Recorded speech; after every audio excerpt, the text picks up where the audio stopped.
Warahmatullahi wabarakatuh. Perkenalkan, nama saya Praditya Malinda Rizal dengan NIM 3333240141 kelompok 2. Di sini kali ini saya akan mengerjakan tugas mingguan tutorial statistika 2 modul 2 uji hipotesis shift 2.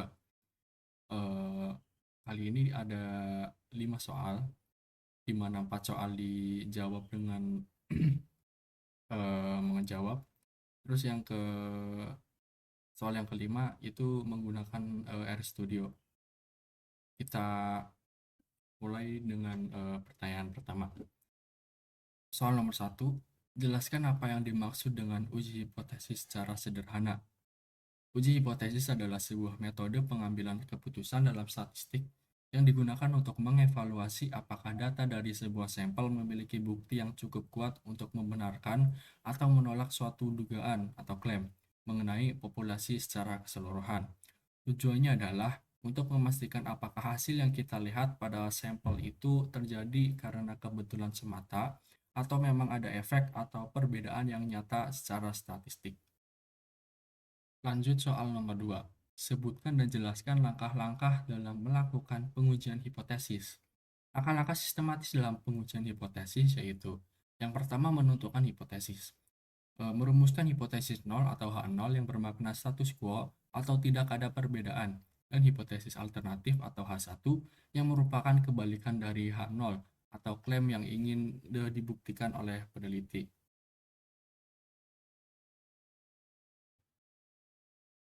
Terus langkah kedua, menentukan tingkat signifikansi atau alfa.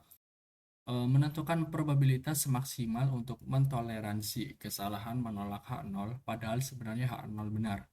Umumnya menggunakan nilai 1%, 5%, atau 10%. Yang ketiga, memilih statistik uji yang sesuai. Menentukan metode pengujian seperti uji Z, uji T, atau ANOVA yang tepat berdasarkan jenis data, varians, dan jumlah sampel yang dimiliki.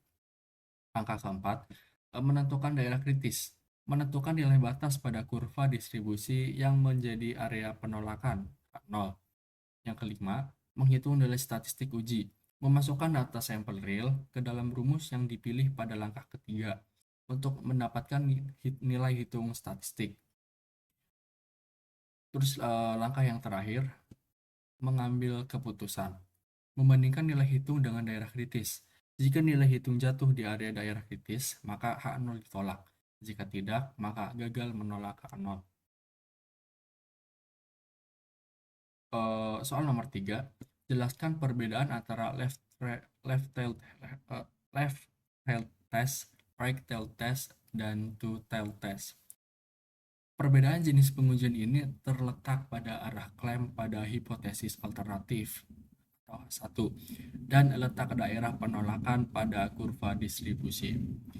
Left tail test atau uji pihak kiri digunakan ketika H1 menyatakan bahwa parameter populasi lebih kecil dari suatu nilai tertentu. Seluruh daerah penolakan sebesar alfa berada di ujung sebelah kiri kurva distribusi. Yang kedua, right tail test atau uji pihak kanan digunakan ketika H1 menyatakan bahwa parameter populasi lebih besar dari suatu nilai tertentu. Seluruh daerah penolakan sebesar alfa berada di ujung sebelah kanan kurva distribusi. Dan yang terakhir, two tail test atau uji dua pihak digunakan ketika H1 menyatakan bahwa parameter populasi tidak sama dengan suatu nilai tertentu, bisa lebih kecil atau lebih besar. Daerah penolakan dibagi dua sama rata, masing-masing alfa per 2, dan diletakkan di ujung kiri serta ujung kanan kurva. Soal yang keempat, berikan dua contoh pengaplikasian uji hipotesis dalam kehidupan sehari-hari. Contoh pengaplikasian uji hipotesis dalam kehidupan sehari-hari yaitu dalam bidang manufaktur, di kontrol kualitas. Sebuah pabrik minuman kemasan menggunakan uji hipotesis untuk memastikan apakah mesin pengisi botol mereka masih akurat mengisi rata-rata tepat 250 ml air per botol, atau apakah mesin tersebut sudah bermasalah, mengisi kurang atau lebih dari takaran. Terus yang kedua, di bidang pertanian. Seorang peneliti pertanian menggunakan uji hipotesis untuk membuktikan apakah penggunaan pupuk jenis baru secara signifikan menghasilkan panen padi yang lebih berat, atau dalam dalam satuan ton atau hektar jika dibandingkan dengan pupuk konvensional yang selama ini dipakai. Untuk soal yang terakhir, sebuah pabrik susu bubuk ingin mengetahui apakah kadar protein produknya mengalami penurunan dibandingkan standar sebelumnya. Standar kadar protein adalah 18 gram per 100 gram produk. Dari pengujian terhadap 49 sampel, diperoleh rata-rata kadar protein sebesar 16,8 gram dengan standar deviasi 2,8 gram dengan tingkat signifikansi 1%. Lakukan pengujian hipotesis. Untuk soal nomor 5 ini tipe soalnya left tail. Di sini kali ini saya akan menggunakan bantuan software RStudio. Kita buka software RStudio. Untuk soal nomor 5 ini saya sudah membuat sintek berdasarkan tutorial modul 2. Di sini pertama menentukan hipotesis. A0 biu sama dengan 18.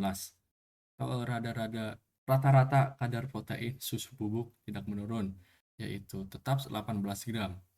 Terus yang H1-nya mu kurang dari 18. Rata-rata kadar protein susu bubuk mengalami penurunan dari 18 gram.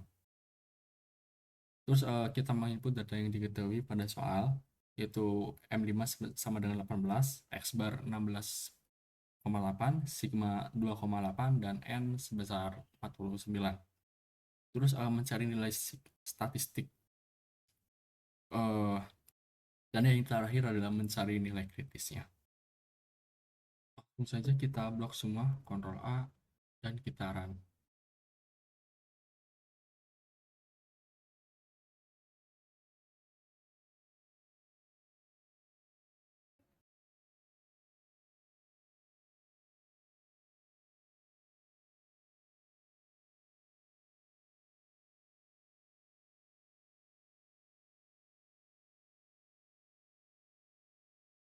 Ya, berdasarkan hasil perhitungan software RStudio, didapatkan bahwa nilai Z hitung itu minus 3.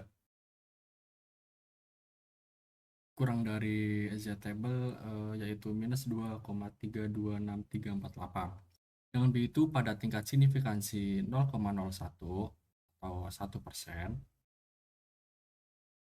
H0 ditolak dan H1 diterima.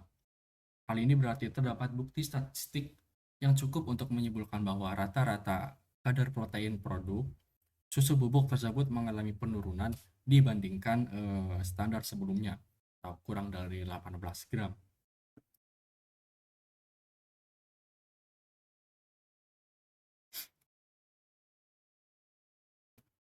Sekian pengerjaan tugas mingguan statistika 2 modul 2 kali ini. Mohon maaf apabila ada salah kata. Wabillahi taufiq wal hidayah. Wassalamualaikum warahmatullahi wabarakatuh.